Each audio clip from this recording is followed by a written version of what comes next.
1894년 갑오년, 고종 31년 음력 3월 하순. 전라도 고부의 백산에 모인 농민들은 분노하여 경문을 붙였다. 사람을 죽이지 말고 물건을 해치지 말라. 충효를 온전히 하여 세상을 구제하고 백성을 편안히 하라. 외양을 충멸하고 성군의 도를 깨끗이 하라. 병을 거느리고 서울로 진격하여 권귀를 멸하라. 외세와 탐관오리가 판을 치던 혼돈의 시기, 새로운 세상을 향한 열망은 뜨거웠다. 참고 견뎠던 인고의 세월, 오랫동안 쌓여왔던 백성의 분노와 원망이 밀물처럼 터져나왔고, 그것이 동학농민혁명의 시작이었다. 안녕하세요. 주혜경입니다. 1894년 갑오년, 희망이라곤 찾아볼 수 없었던 구한말에 농민들은 부패한 지배 세력과 탐관오리에 맞서 싸우고, 그렇게 동학농민혁명은 시작됩니다. 외세에 저항하고 자주적 독립 의지를 보여줬다는 점에서 동학농민혁명은 과거와 달리 새롭게 조명되고 있죠. 또 실패한 것처럼 보여지고 있지만 오늘날까지도 그 정신은 오롯이 전해지고 있습니다. 하지만 이에 비해 알려진 것들이 많이 없다는 게 안타까울 뿐인데요. 현장 탐방 기류의 우리 역사. 오늘은 동학농민혁명의 현장 속으로 함께 떠나보시죠.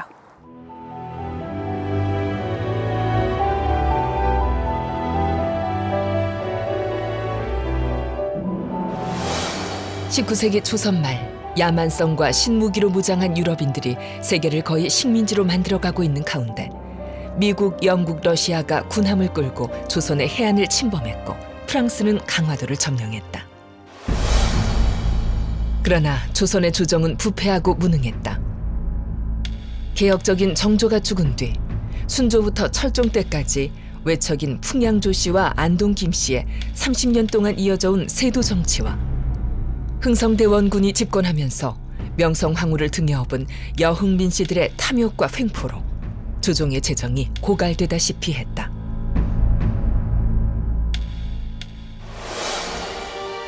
당시 매관 매직은 물론 과거 시험까지 부정으로 얼룩져 조선은 병들지 않은 곳이 없었다. 그 고통을 온몸으로 받들고 있던 이들이 바로 민초들이었다. 양반들 대신 민초들은 병역의 의무를 떠맡았고 세금도 지주 대신 소장농들이 부담했다. 지방의 탐관오리와 아전들은 갖은 농간을 부려 빈민구제로 써야 할 환곡을 고리채로 돌려 자기들 입속을 차리고 있었다. 고부 봉기는 이런 이유로 일어나게 된 것이다.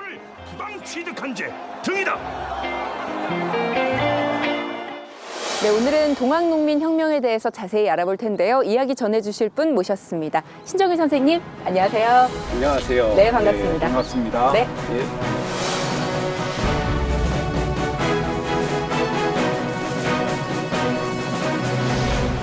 선생님, 동학농민혁명은 어떻게 정리를 할 수가 있을까요? 어떤 운동이었나요? 네, 1894년에 이 지역에 농민들이 수탈을 받고 있어도 농민들이 도저히 살 길이 없으니까 새로운 세상을 만들기 위해서 불꽃같이 일어났었던 혁명이 바로 동학농민혁명이죠.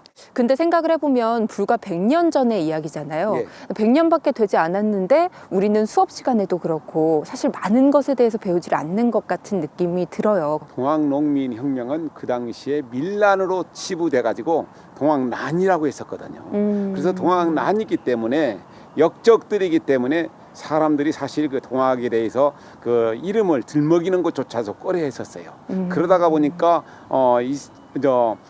있었던 여러 가지 그 역사적 사실조차도 은폐시키고 그러면서 유적들은 다 사라져버려 가지고 잊혀졌던 것을 오늘날에 새롭게 부각시키고 있는 것이죠. 그러면 우리가 오늘 동학농민혁명에 대해서 좀 자세히 알아보고요. 특히나 숨겨진 영웅이라고 할 수 있는 김계남 장군에 대해서도 좀 이야기를 나눠보면 좋을 것 같습니다. 자, 함께 가보실까요? 예. 네, 이쪽으로 가시죠. 예. 전라북도 정읍시 덕천면. 동학농민군이 관군과 벌인 전투에서 최초의 승리를 거둔 이곳에 동학농민혁명 기념관이 자리 잡았다. 1963년 이곳에 동학혁명 기념탑을 건립하고 매년 위령제를 지내오다가 2004년 5월 기념관을 세운 것이다. 그 당시에 혁명을 이끄셨던 분들이신 거죠? 예. 네. 전봉준, 손화종, 그다음에 김계남, 최경선, 그다음에 해월 최시영 선생은 동학의 2대 교주지요. 네네. 그다음에 이제 그 손병희 선생은 동학의 3대 교주인데 사실 동학에는 그때는 천도교로 바뀌었었지요. 예, 그런 분들이 저렇게 그 당시의 사진 한 장씩으로 남아 있는 것입니다. 갑옷이 가보전에 그 당시의 이제 것을 기록한 거예요. 2011년 일본에서 환수되어 세상에 공개된 책 갑오실기. 그 당시 우리나라에 일어났던 모든 일들이 있는데 거기에 이제 동학에 대한 것들이 다 자세히 기록되어 있죠. 동학농민혁명기념관은 동학농민혁명과 관련된 무기, 생활용품, 기록물 등 다양한 역사 자료들을 보존하여 전시한 살아있는 교육 현장이다. 동학농민혁명 당시 전라 가명에서 작성한 문서인 전라도 고부밀란 시초. 고부농민 봉기가 어떻게 일어나게 되었고 전개되었는지가 상세하게 기록되어 있으며 동학농민군의 조직 체계, 지도자의 인적 사항 등을 엿볼 수 있다. 그 당시에 이제 탐관오리들은 막 극성을 부리고 그러다가 보니까 농민들이 살 길이 없으니까 일어났던 거예요. 고부밀란의 도화선에 불을 당긴 것이 바로 만석보였다. 가뭄에 대비하는 새로운 보를 만든다는 명목으로 백성들에게 강제로 물세를 거두어 들인 것이다. 태인천하고 정읍천이 만나는 지점에다 만석보를 만들어가지고 물을 갖다가 원활하게 공급하겠다 해놓고는 원래는 물세를 받지 않겠다고 해놓고는 그 해부터 좋은 놈은 쌀 2만, 나쁜 놈은 쌀 1마를 더 받으니까 도저히 살 길이 없잖아요. 1892년 4월 고부 군수로 부임한 조병갑은 자신의 아버지 공적비를 세운다는 명분으로 고부 농민에게서 돈을 빼앗고 불효, 음행, 잡기 등의 죄목으로 사람들을 가둔 후 대가를 받고서 풀어주었다. 급기야 전봉준의 아버지 천창혁이 감세 탄원에 앞장서 고부 관할을 찾았다가 조병갑에게 붙잡혀 곤장을 맞고 숨졌다. 그가 숨진 뒤 고부 민심은 더욱 들끓었다. 1893년 11월 전봉준과 농민 지도자들은 죽산마을에서 봉기를 알리는 경문과 행동 목표와 사발 통문을 작성하였다. 고부성을 부수고 조병갑 목을 뺄 것, 군기창과 화약고를 점령할 것, 군수에게 아부한 이들을 징계할 것, 전주 가명을 함락하고 서울로 곧바로 올라갈 것. 이것이 사발 통문의 4개 조항이다. 아, 여기 와서는 좀 경건한 자세로 있어야겠어요. 복년부터 해야 해야죠. 복년. 1963년 동학농민혁명의 성지인 전북 정읍에 세워진 갑오 동학농민혁명 기념탑. 당시로서는 처음으로 혁명이라는 용어를 써서 기존의 인식을 바꾸어 놓는 전환점을 마련했다.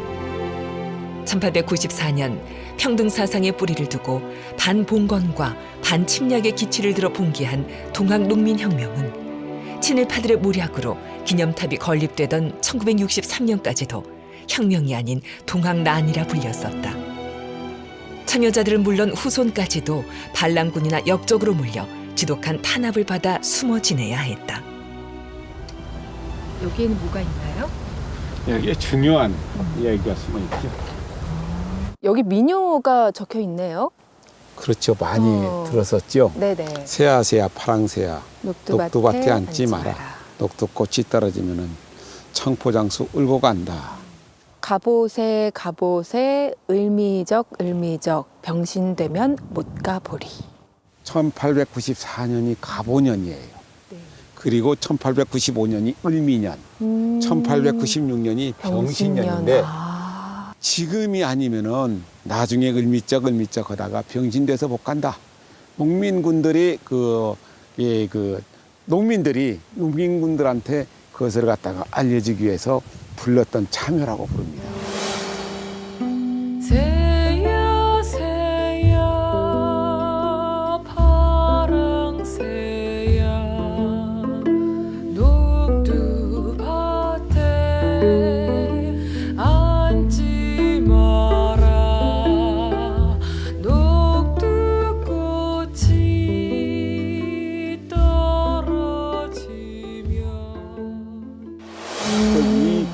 거치게 되면은 다시는 그런 기회가 없다. 그래서 농민군들이 그때 일어났다. 황토현 전투는 피해 역사로 통한다. 황토현 전투는 동학 농민군들의 사기를 높이고 관군의 사기를 크게 떨어뜨림으로써 동학 농민 봉기의 전개 과정에 큰 영향을 끼쳤다. 분노한 동학 농민군의 함성이 이곳 정읍시 덕천면 하항리까지 울렸던 그날. 그러니까 황토현 전투가 벌어졌던 곳이 지금 이 앞쪽 여기를 다 얘기하는 거죠? 그렇습니다. 이 평야를 호남 평야라고 부르거든요. 호남 평야라고 부르는데 저기 밥사발처럼 둥글게 서 있는 산 보이죠? 네, 봉우리. 저기가 백산이에요. 그러니까 농민군들이 한 만여 명이 흰 옷을 입고 서면 백산, 그다음에 죽창을 들고 앉으면 죽산. 저 산이 바로 백산입니다. 1894년 3월 하순 태인, 부안, 고창 등 농민군들이 병력을 이끌고 백산에 모였다. 이후 황토현은 동학 농민혁명의 상징이 되었다. 근데 황토현 전투하면 그러니까 동학 농민군이 그 당시에 제대로 체제를 갖추고 나서 첫 번째로 치른 전투라고 할 수 있잖아요. 그렇습니다. 동학이 일어나니까 결국 이제 관군에서 이쪽으로 와서 동학군을 갖다가 제압하러 왔었잖아요. 네네. 그런데 동학군들은 이 지역에 대해서 잘 알잖아요. 전봉준이나 손아중이나 김계남이나 그럼요. 그런 예. 사람들은 이 지역에 살았기 때문에 그런데 이제 그때 동학 관군들은 이곳에다 진을 치고 있으면서 술을 마시고 저녁에 잠을 자고 있는데 동학군들이 들이쳐가지고 그때 보부상하고 관군이 한 2천여 명이 거의 몇 명 이외에는 살아남지 못하고 다 천몰되었었던 그래서 동학군들이 가장 크게 이긴 전투가 바로 황토현 전투지. 백산에서 전봉준은 총대장으로, 손화중과 김계남은 총사령관으로 추대되어 농민군을 이끌었다. 황토현 전투는 부패한 관리의 폭정과 외세의 침탈에 분노한 농민들로 구성된 동학군이 거둔 최초이자 최대의 승리다. 제포, 구민, 도구간민, 그리고 가보, 동학, 가보년이잖아요. 혁명 기념타. 유불선의 교리를 바탕으로 사람이 곧 하늘이라 보며 천주교인 서학에 반대한다는 의미로 당시 백성들의 마음을 사로잡은 사상이 동학이었다. 동학 농민군의 지도자들 중에는 전봉준만큼 중요한 인물이 김계남이다.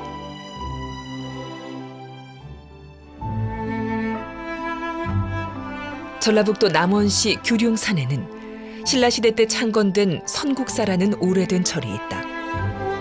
동학의 창시자 최재우가 선국사의 암자인 덕미람에 머물면서 논학문을 집필하며 동학의 교리를 체계적으로 정리했던 절이며 동학 농민혁명 당시에는 김계남 장군이 이끄는 동학 농민군과 관군과의 대접전이 벌어지기도 했던 곳이다. 여기가 동학 농민혁명에서 어떤 의미를 가지고 있을까요?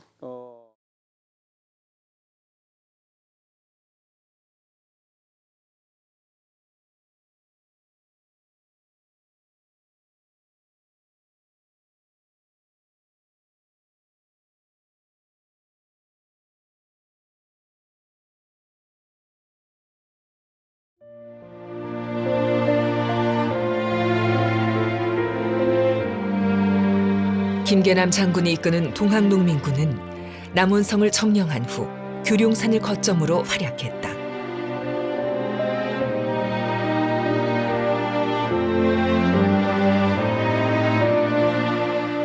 산길을 따라가다 보면 마주치게 되는 규룡산성은 백제 시대에 만들어졌으며 고려 말에는 이성계 장군이 왜구를 맞아 싸웠고 임진왜란 당시에도 일본군과 치열한 전투가 벌어졌던 곳이다.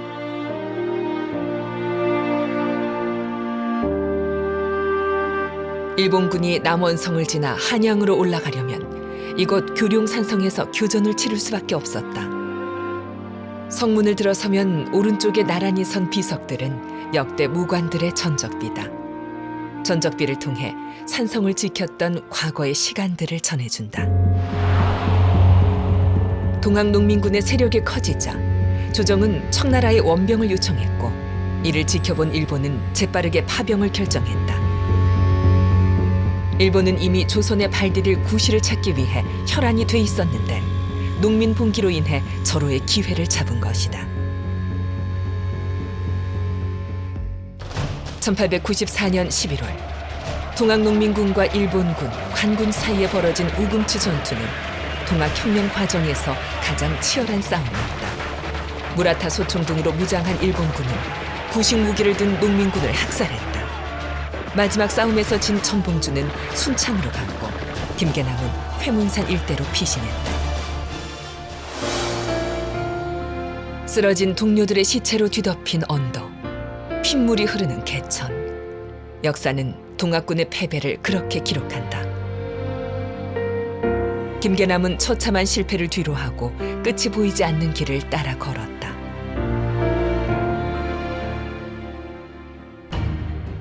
김계남이 몸을 숨겼던 회문산에는 옛 친구 임병찬이 있었다. 그는 관군에 쫓기던 김계남을 자신의 집으로 피신시켰지만 그런 한편으로 전라 감영에 이 사실을 알린다. 그 당시에 진솔한 이야기까지 주고받았던 친구 사이였다고 들었어요. 왜 밀고를 했을까요? 임병찬이는 조선 왕조의 그 왕조에 대한 것들에 충실했던 사람이고 김계남이란 사람은 새로운 세상, 지금의 세상으로는 안 뛰었다. 새로운 세상을 열어져 치겠다고 이름을 바꿨던 사람이기 때문에 나라를 생각하는 마음은 똑같지만 어떤 뜻했던 바는 다 달랐지요. 그러니까 임금에 대한 충심 때문에 서로의 가치관이 다르기 때문이네요. 결과적으로. 그렇습니다. 임금에 대한 충성이었었고 김계남은 새로운 세상을 만들어야겠다. 가치 창조가 달랐다고 볼 수 있다. 1894년 겨울 전라감사 이도재는 관군들을 보내어 김계남을 체포한다. 동학농민군 총사령관 김계남은 친구의 밀고로 오랏줄에 묶인 채 전라 감영이 있는 전주로 압송된다. 전라감사 이도재는 김계남을 한양으로의 압송 명령을 받았음에도 즉결 처형, 참수하고 만다. 지금의 전주 서문교회가 들어선 곳이 바로 당시 김계남이 처형된 장소였다. 새로운 세상을 열고자 했던 김계남의 최후는 백성들의 가슴에 눈물로 남았다. 그러니까 죄인이 잡히면 한양으로 압송이 돼야 되는데 압송 과정 없이 그냥 여기서 처형을 하게 되는. 그렇지요. 목을 잘랐거든요. 김계남 장군을 따르는 사람들이 많았었고 급진적이었잖아요. 그러면서 그 당시에 그 전주 화약을 맺지 말고 서울로 올라가자고 했었고 그렇기 때문에 따르는 사람들이 많아가지고 설령 그 조정으로 압송하게 되면은 탈취될까 싶고 그래가지고 김계남 장군의 후예들만 잔존 세력들이 결국은 지리산으로 들어가가지고 동학농민혁명 실패로 돌아간 뒤에 1차, 2차, 3차 의병전쟁이 주역이 됐고 그러면서 진주 형평사 운동을 배후조정도 있었어요. 그러면서 나중에는 결국은 항일 투쟁에 선봉이 됐었던 것이 바로 김계남의 잔존 세력들이에요.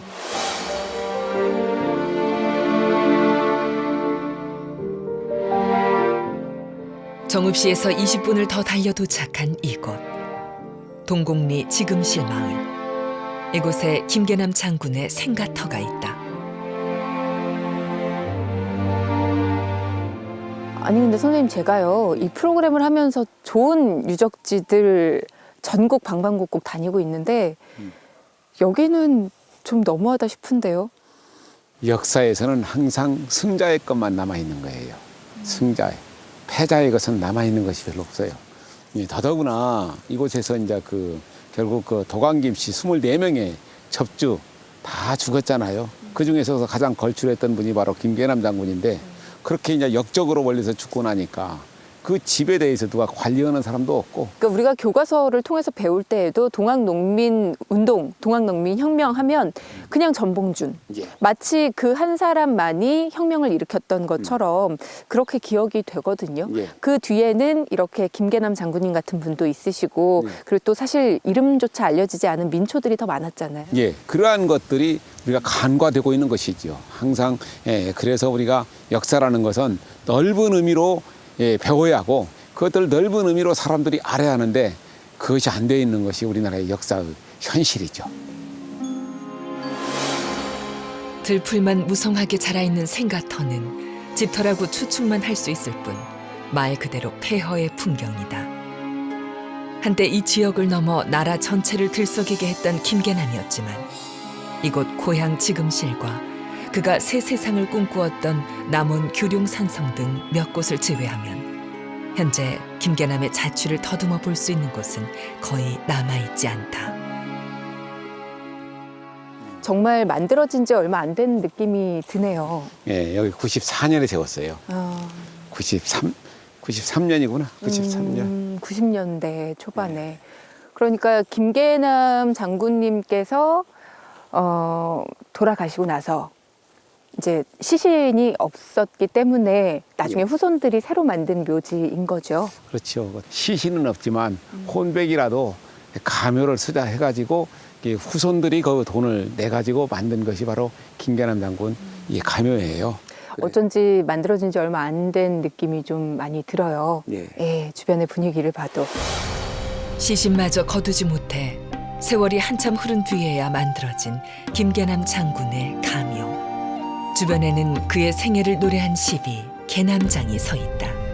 여느 묘의 비석과는 달리 그의 업적보다도 김계남에 대한 역사의 소홀한 평가를 아쉬워하는 내용이 주로 새겨져 있다. 김계남 장군은 사실은 그 후손들이 사실 중고등학교도 못 나오고 가난하게 살았잖아요. 그럴 수밖에 없었고 성을 바꾸지 않으면 살아남을 수가 없으니까 김씨에서 박씨로 바꿔가지고 1955년에서 도강김씨로 다시 입적한 거예요. 도강김씨 족보에서도 지워져 버렸었고. 백성이 곧 하늘이며 세상에서 사람이 가장 귀하다는 뜻을 펼치고자 했던 김계남 장군. 비록 실패했지만 그의 가슴 속에 뜨겁게 살아있던 희망은 그를 따르던 이들의 마음에 자리 잡았다. 실패했다고 해서 끝난 것은 아니었다. 지배층의 부패와 맞서 일어났던 100만 명의 동학농민군은 처절했던 패배의 아픔을 뒤로하고 신분을 감추며 숨거나 뿔뿔이 흩어져야 했지만 낯선 곳에서라도 나라를 향한 그 마음만큼은 변하지 않았다. 사라져버린 동학농민혁명의 흔적을 찾아 오랜 취재를 해온 기자에 따르면 동학농민혁명의 후예들 일부는 해외로 이민을 갔으며 이후 일본에 빼앗긴 국권을 되찾기 위해 항일 독립운동을 펼쳤다고 한다. 우금치 전투 이후에 일본군의 체포를 피해서 도망가던 동학군 형제가 미국 선교사의 도움을 받아서 일본을 거쳐서 화해로 밀항을 해가지고 그쪽에서 또 있으면서 우리 회의 독립운동의 뿌리를 마련도 하게 되죠. 그래서 동학은 소멸된 항쟁이고 외세에 대한 투쟁이었지만은 이 뿌리가 면면이 이어져서 결국은 회의 독립운동의 큰 뿌리가 된 거죠. 구한말 하와이로 건너가서 사탕수수 농장에서 일을 하던 조선 사람들이 있었고 또 그들 중 일부는 미국 본토 로키 산맥을 건너 탄광 지역의 광부로 일하게 되었다. 하와이로 이민 갔었던 우리 초기 조선 이민자들 가운데는 구한말 군인들이 상당히 포함되어 있었어요. 극히 일부였지만은 그 안에는 또 동학 농민군들도 있었습니다. 이 사람들이 하와이 이민 조선사에 있어서 큰 항일 세력이 되는 거죠. 일제강점기 미국에서 항일 무력 투쟁에 앞장선 독립지사 박용만 장군의 뜻을 받들어 군사훈련 교관 역할을 했던 사람들이 바로 동학농민군이었다. 뜨거웠던 해외 독립운동의 밑바탕에는 박용만 장군과 더불어 동학농민군이 단단한 뿌리로서 지탱하고 있었던 것이다.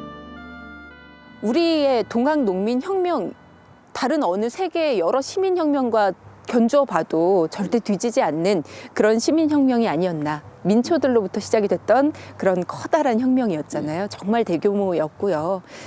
가치를 재조명받아 마땅하다라는 생각이 저는 들었습니다. 그렇습니다. 사실 실패한 혁명도 혁명은 혁명이거든요. 동학농민혁명을 통해 가지고 결국은 우리 민중들이 어떤 새로운 세계를 만들 수 있다는 하는 희망을 가진 그런 혁명이 아니었는가 그렇게 생각하고 있습니다. 네. 오늘 선생님 덕분에 좋은 시간 가졌던 것 같습니다. 선생님 고맙습니다. 네, 고맙습니다. 네.